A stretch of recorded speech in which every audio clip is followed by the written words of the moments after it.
Howdy folks, I'm That Literary Lady and this is your weekly literary tip.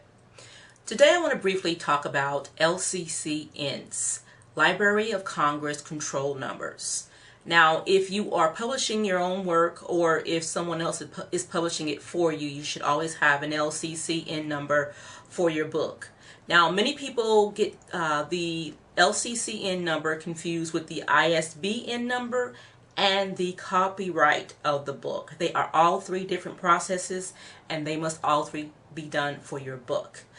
The Library of Congress control number is a unique identifier used by the Library of Congress for a particular catalog that is mainly used by libraries.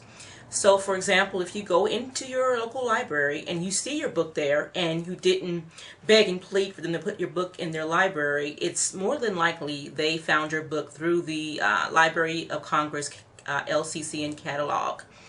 And again, don't confuse that with the copyright of a book, because if you're doing it online, you will go through the same initial web page, but for the LCCN at the Library of Congress, it will redirect you to sign up for an LCCN number.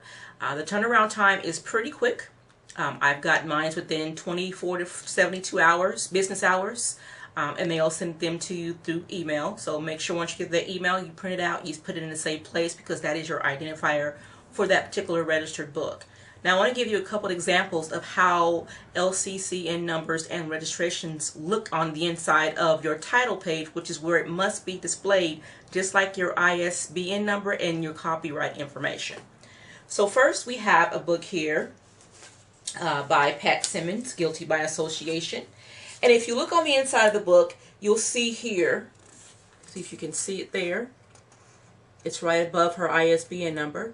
Now if you see it there, it has the Library of Congress control number, the Library of Congress cataloging and publication data, and I'll go into more of that when I do the That Literary Lady Instructs video on LCCN numbers. But you can see there how that one's done. That's a little bit more detailed, and I have actually seen them more detailed than that. But this one is just a simple one. This one has just the Library of Congress control number with the number, which is right there. Can you see it there? And again, don't worry if you can't see it, because I'm going to be doing a That Literary Lady Instructs video on LCCN numbers. Now it's important again that you have this number on the inside of your book, on the copyright publisher's page, whatever you want to call it. And also keep in mind, again, I said people get it confused with the ISBN number and the copyright information.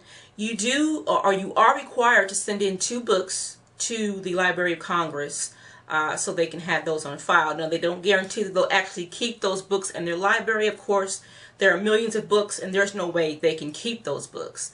But you still are required to send those books, and they pick and choose which books they keep actually in the library in Washington, D.C. So I hope that helps with the LCCN number a little bit. Again, I will be doing a video on That Literary Lady Instructs on LCCN numbers.